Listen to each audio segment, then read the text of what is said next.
Hi everybody, I'm Mrs. Kobani. You are on to the second part of our lesson for today. Our work today centers around the greenhouse effect, which is an application of thermal radiation. I want you to be able to leave today being able to accurately explain the greenhouse effect to someone else. If you walk out of today's class or at the end of this screencast, whenever you finish it, being able to do that, then you've met our goal for today. Let's start with what you know about the greenhouse effect. We're going to do a thumbs up if the statement that I'm showing you is true and a thumbs down if it's false. If you don't actually want to put your thumbs up or thumbs down, you can kind of just do it to yourself in your own head. Let's start with the first statement. True or false? I can fully explain the greenhouse effect. Where are you at? True or false? I can identify at least one greenhouse gas. True or false? Scientists debate whether or not there is a greenhouse effect. Are you true on that? Are you false? Another name for the greenhouse effect is climate change or global warming. Is that true or is that false? And finally, Earth would be better off if there was no greenhouse effect. Is that true or is that false? I want to go over a couple of truths about the greenhouse effect before we really dive into what it's all about. First of all, the greenhouse effect is a fact. We're going to do a lab in our next class where we show the greenhouse effect. Secondly, the greenhouse effect is a good thing. If the Earth didn't have the greenhouse effect going on, it would be way too cold for humans to be here. It keeps our planet warm. Without the greenhouse effect, again, it would be way too cold for humans to inhabit the Earth. And finally, the greenhouse effect is distinct from global warming and climate change. Not our next lesson, but the one after it, we're going to look at how those three ideas, global warming, climate change, and the greenhouse effect, are distinct from one another. I want you to pause this video. You're going to navigate to the website listed on the screen, and you're going to watch a video about your car becoming warm in the sun. Go ahead and pause the video right now, watch this other video, and then navigate back to the screencast to continue on with your lesson. Now you're going to turn to page 8. On page 8, we've already done step A, so we're going to do part B. Part B says, why do you think your car gets hot in the sun? Try your best using your knowledge of science to explain this phenomenon. Think about what we have been learning to support your answer. What I'd like you to do right now is pause the video and fill in your answer to letter B, and then you'll come back at the end and we'll go over what you thought. Now let's move on to step C. We're going to read this explanation for why a car gets hot in the sun. The sun emits light energy mostly in the form of shortwave high-energy radiation, which goes right through the glass of a car window. The sun's shortwave radiation is absorbed by the surfaces in the car, such as the seats, the upholstery, the dashboard, and the steering wheel. These surfaces in the car then re-radiate the energy, but in the form of long-wave infrared radiation, which has lower energy. This heats up the air inside the car. Since the windows are closed, the heat can't escape. Long-wave radiation can't pass through the windows as easily as short-wave radiation. The heat gets trapped inside the car, like the greenhouse effect, turning temperatures inside the car from comfortably cool to dangerously hot and deadly in minutes. The basic idea of the greenhouse effect is that the sun emits short-wave high-energy radiation. That high energy is able to penetrate our atmosphere, it gets absorbed, and then it's emitted or given off as infrared radiation. Infrared radiation, remember, has longer wavelengths, it's lower energy, and so that type of energy gets trapped and stays inside. Here's a picture of what we're talking about. The light energy is shortwave radiation. It goes into those particles. The particles start to move and they give off infrared radiation, which is the heat that we feel. It's the shortwave radiation that's able to get through and get absorbed, and then the long-wave infrared radiation that's given off at the end. We're going to complete this picture below to show what's happening inside our car. We're going to use waves. You can do this along with me on page 8. Start by drawing a high energy wave going to the car. You're going to make sure that it has a very short wavelength to indicate that it has high frequency and high energy. You're going to label it short wavelength or short wave radiation. Then inside the car, you're going to draw long wavelengths. It's very important that you show that the wavelength is longer than the high energy radiation that went in. If you need to, pause the video and fill that in. And then we'll move on to letter E. Letter E says to complete the final thought about shortwave and long-wave radiation. Shortwave radiation comes from the sun and has high energy. Long-wave radiation, also known as infrared radiation, gets trapped and re-radiated. It has lower energy. This low energy gets trapped inside your car, and it's what makes your car hot. Even if it's a cold day outside, sometimes you can step inside your car and it's really hot because of this effect. Here's another way to look at it. The shortwave radiation has high energy. It's strong. It's able to penetrate the glass of your car. Everything that's inside the car absorbs that shortwave radiation, and then it emits the long-wave radiation. That long-wave radiation has lower energy, and it can't escape the car. So the car keeps that infrared radiation trapped inside, and it's what makes the interior of the car warm. Now let's look at page 9. We're going to start with letter A, which is to read this short definition of a greenhouse. A greenhouse is a house made of glass. It has glass walls and a glass roof. People grow tomatoes and flowers and other plants in them. A greenhouse stays warm inside even during winter. Sunlight shines in and warms the plants and air inside. But the heat is trapped by the glass and can't escape.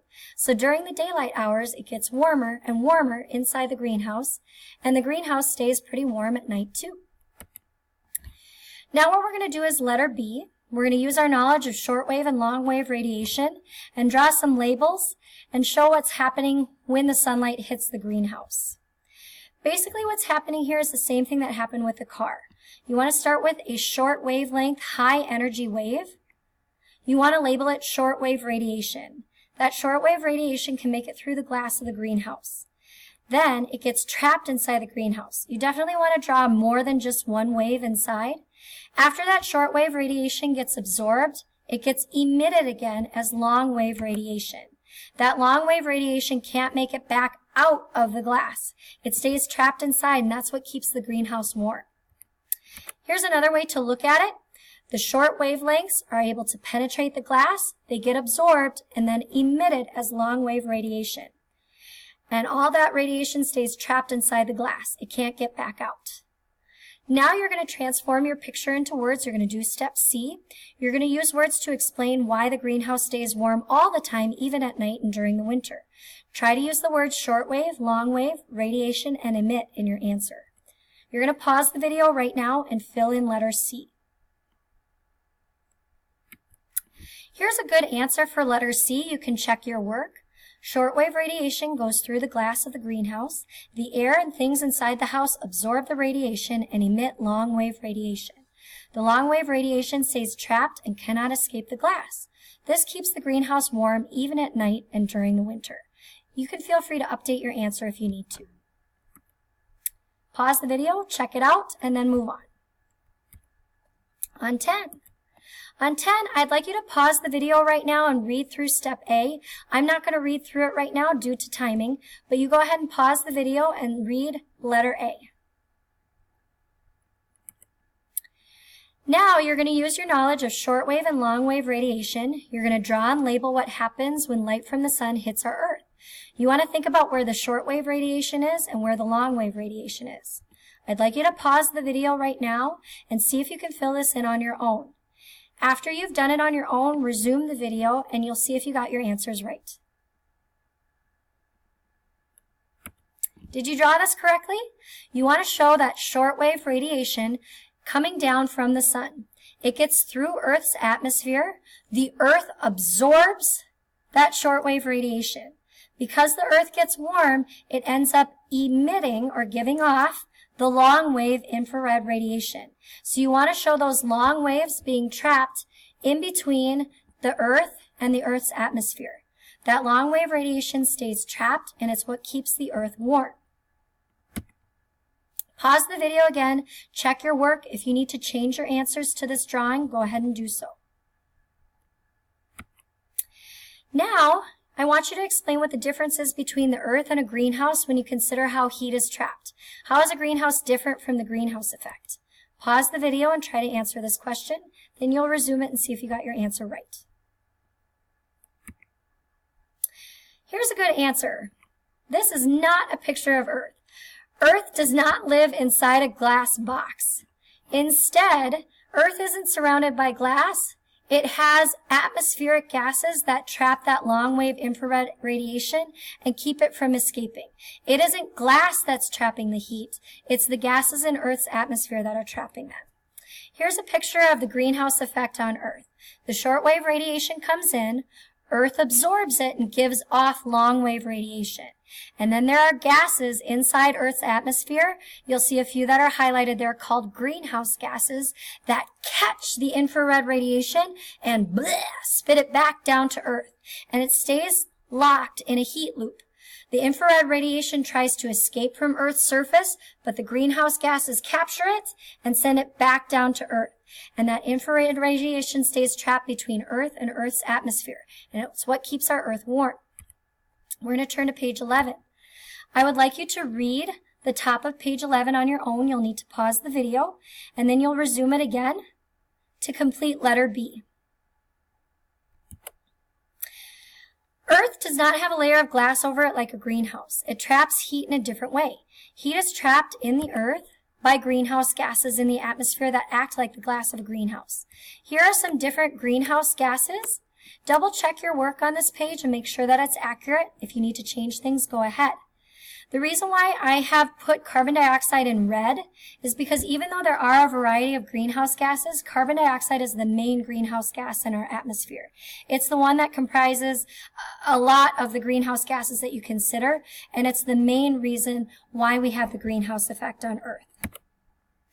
You're going to pause the video right now, navigate to the website that's listed on the screen, and watch this video. You might need to watch it twice. It's a really good one to explain the greenhouse effect, especially the part with the ping pong balls. Watch it once, watch it twice, and then navigate back to our screencast. Now on to page 12. You're going to create this graph. I want you to pause the video and fill it in, and then resume it again to see if you filled in things correctly. At the top, you need a title that's specific. You need to label your x-axis with year and label your two y-axis. Then you're going to plot those points.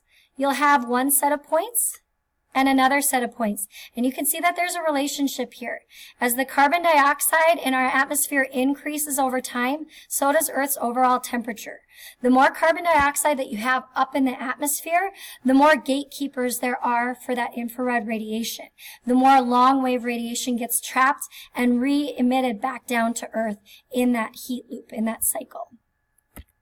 On to page 13. This page may look different if you're in Enriched versus if you are in Traditional. I'd like you to pause the video and try and fill it in. This essentially is our goal for today. After you come back, I'll show you what the answers are to this, and you can use the answers, whether you're in Enriched or Traditional, to check your work and change things if necessary. Shortwave radiation from the sun comes into Earth. The Earth absorbs that and emits long-wave radiation. Some of that long-wave radiation escapes out into the atmosphere, but some of that long-wave radiation gets trapped by greenhouse gases that emit it back down in this heat loop. The shortwave radiation comes in. It gets absorbed. Particles shake and move around and give off long-wave infrared radiation.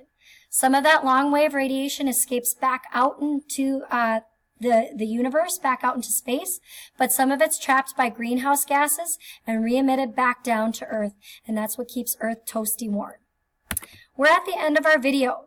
Can you accurately explain the greenhouse effect to someone else? If you have enough time and you can find someone in our class who's at the same space as you, go ahead and find them and see if you can explain the greenhouse effect. Listen to how they explain it. Make sure that it makes sense to you.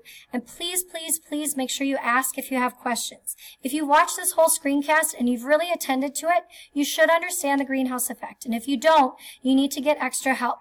I'm here to support you. Be sure that you're asking questions. If you haven't done so already, you need to make sure that pages 8 through 13 are complete.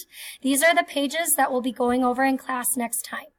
Thanks so much for listening, and I'll chat with you guys in our next class.